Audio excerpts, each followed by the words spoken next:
திராவிட முன்னேற்றக் கழகத்தின் மூத்த அமைச்சராக இருக்கக்கூடிய பொன்முடி அவர்களின் பதவி தப்புமா என்று எதிர்பார்த்து கொண்டிருந்த நிலையில் நேற்று உச்சநீதிமன்றம் தீர்ப்பு ஒன்றை வழங்கியது. உடல்நிலையை கருத்தில் கொண்டு பொன்முடி அவர்கள் தற்பொழுது சிறைக்கு செல்ல வேண்டாம் என்றும் 35 நாட்கள் கால நீடிப்பு செய்துள்ளதாகவும் நீதிமன்றம் தீர்ப்பு வழங்கியது.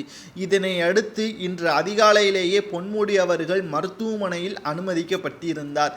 காரணம், பொன்முடி அவர்களிடம் விசாரணையே காவல்துறையினர்கள் மேற்கொள்ளலாம் என்று அந்த தீர்ப்பில் கூறப்பட்டிருந்த நிலையில் தன்னை எதுவும் கேள்விகள் கேட்கக்கூடாது என்பதற்காகவே பொன்முடி அவர்கள் திமுகவின் எப்பொழுதும் அனுமதிக்கக்கூடிய காவேரி மருத்துவமனையிலேயே பொன்முடி அவர்களை அனுமதிக்கப்பட்டிருப்பதும் குறிப்பிடத்தக்கது. முதல்வர் ஸ்டாலின் உட்பட பல அமைச்சர்களும் உடல்நிலையை பற்றியான விசாரணையும் கேட்டறிந்திருக்கிறார்கள். ஆனால் காவல்துறையினர்கள் பொன்முடி அவர்களை பார்க்க மட்டும்தான் அனுமதி, எந்த ஒரு கேள்விகளையும் கேட்கக்கூடாது என்று மருத்துவர்கள் கூறியிருப்பதும் தற்பொழுது அதிர்ச்சியை ஏற்படுத்தியிருக்கிறது. செந்தில் பாலாஜியை போல் பொன்முடி அவர்களும் நாடகம் ஆடுகிறாரா?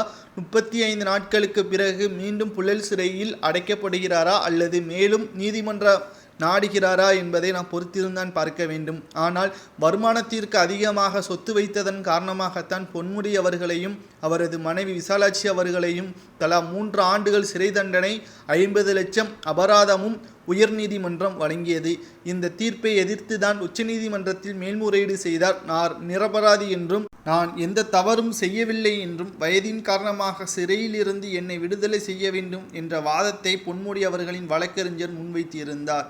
இந்த நிலையில்தான் அமைச்சராக இருந்த காரணத்தினாலும் வழக்கில் சில குளறுபடிகள் இருந்ததன் காரணத்தினாலும் 35 நாட்களுக்கு பிறகு மீண்டும் இந்த வழக்கு விசாரணைக்கு வரப்படும்.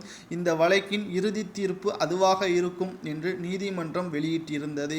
இதனை அடுத்து விசாரணைக்காக பொன்முடி அவர்கள் ஒத்துழைக்காமல் நீதிமன்றத்தை ஏமாற்றும் விதமாக மருத்துவமனையில் அனுமதிக்கப்பட்டிருப்பது அவருக்கு பாதகமாக முடியலாம் என்றும் இணையதளத்தில் சவுக்கு சங்கர் அவர்கள் கூறியுள்ளார்.